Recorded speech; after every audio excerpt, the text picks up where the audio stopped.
At the beginning of the last video, I did a recap and update of my faces. And in the comments, Uncruit asked, "What's the logic behind your faces?" I don't see any logic here, as you've already completed items/goals from higher phases, while you haven't completed phase 1. And honestly, that's a really good question. My reply? I'm a fucking dumbass. Thanks for watching. Just kidding. Here's a short answer. As far as the phases, it's just stuff that I really wanted in the order that I really wanted them in. And then I factored in a little bit of RNG. For a longer answer, there's 3 things to keep in mind. Well, the goal of the series is to document my ascent to in-game OSRS content on an Iron Man account. Some of these items are soft requirements for other content, so they're put in an earlier phase. These requirements could also be nested. For example, an SGS is typically a requirement for going for Infernal Cape, so I had going for Zilliana listed before Zuck. That being said, usually a Blowpipe and Serp Helm are the go-to combo to take down Zilly, so Zulrah is placed in the tier before her. And while it's possible for me to get a Blowpipe with MSB, I've never killed Zulrah before, and I wanted every single advantage I could easily get. So I put Carol's Crossbow in a phase before Zulrah. Same thing for the Bandos Godsword. It's used for Corp and raids, so it's listed before them. Meanwhile, a Dragon Warhammer is a really nice item to have when you're going toe-to-toe with Grardor. So I have getting one of those from Lizardman Shamans as a prerequisite. However, to take down Lizardman Shamans, I need a viable range weapon. So I have Blowpipe and Carol's Crossbow listed before DWH. Another example, getting Dragon Pickaxe.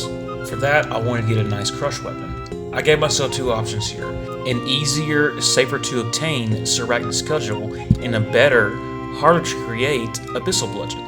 They're placed in different tiers, noting the difference in difficulty. Cudgel should be achievable before the D-Pig, so D-Pig is after it. However, Bludgeon is more of a luxury upgrade over the Cudgel, so I feel more comfortable having it in the same phase tier as a Dragon Pickaxe. Number 2. Updates change the meta. Since OSRS is a living, breathing game, updates come in to change things around. I started the series in 2021, and if I were to restart now with the same stats I had then, a bunch of things would have changed. For example, Episode 1 was pre-Blowpipe nerf. This changed the Iron meta pretty significantly. Nowadays, Blowpipe is relegated to a niche role, although it's still good for Zilly. But it's no longer the world eater that it once was. Bofa is now king. The Dragon Mace update is another example. Since the mace got faster, it's near as good as the D-Sim. Arguably, its accessibility renders the Serachnus Cudgel more skippable than it already was. You could take down Calvarian and not miss out on much, especially for the risk. Along those lines, the Fang kills Zami Spear and Tent Whip for the most part. Another thing exacerbating this issue is a lot of these clips are old. It's fall 2024 right now, and I'm just now getting to my 2023 content. I'm old, slow, dog shit, and I take several month breaks frequently until I get the itch to play RuneScape again. And number 3, and most importantly, a lot of this content I've never done before. I'm making educated guesses on the difficulty, accessibility, and how long it'll take me to reasonably complete objectives. But they're just guesses. Some things I thought were viable early aren't as easy after all for a low skill, low stat, non-experienced player. A perfect example of this is Zulrah. It's the first boss of its caliber to appear and sets the tone for newer, hardcore bosses introduced exclusively to OSRS. Previous, original bosses are not as challenging mechanics-wise.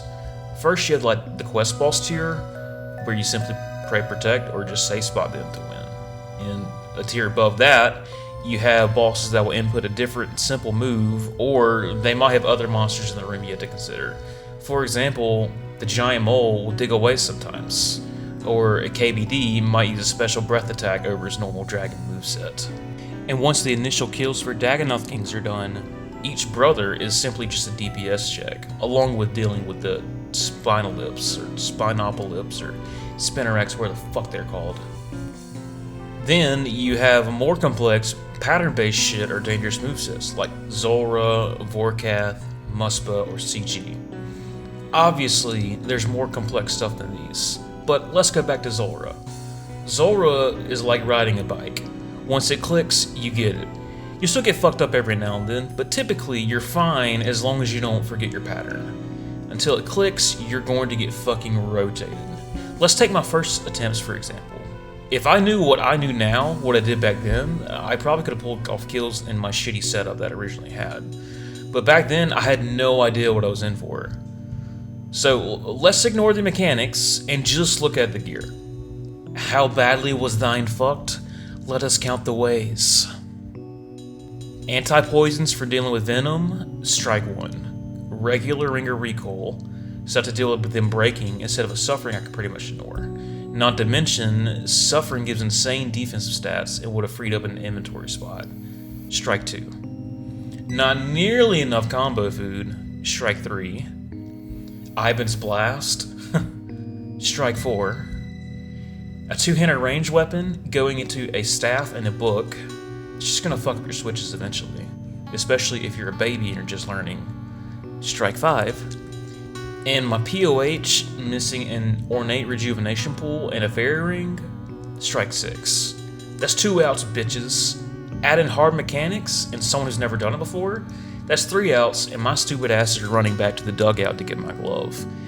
This is a lesson I learned the hard way, and the lesson is this: I need a lot more shit than I thought that I did. Now, of course, this isn't what you really meant. I think what you're really asking is, what's the point of the phases if you aren't gonna finish phase 1 before going to phase 2? And finishing goals in phase 3 while you still have phase 1 open? And I really don't have a satisfying answer here. I'm not one that's gonna lock myself into a certain spot and mindlessly grind away. I have to switch it up. When bossing drops are discouraging, I'll take a dive at Slayer again for a change of speed. Sometimes bad luck at one spot makes me try something else, and I'll accidentally get lucky there. And sometimes, shit just sucks. Stuff I thought looked fun, like Seracnus, turns out to be Asshole City. Or Corrupted Gauntlet. It's not the worst thing in the world, but I'd rather slam my dick in the car door than grind that all day long, every day, until I get Bofa. Now that I have more experience, and I know how fast I'm getting to certain content, if I were to redo it all, I would change my phases up. But hindsight's 2020. I'm learning all this the hard way. I paid the iron price. A lot of this shit I'm jumping in sack first on my Iron Man. I'm not the best player. I die and make mistakes all the time. I prioritize content and items that are out of the meta just because I want to. And that's the point of the series, to learn and have fun getting my ass kicked along the way. Thanks for watching.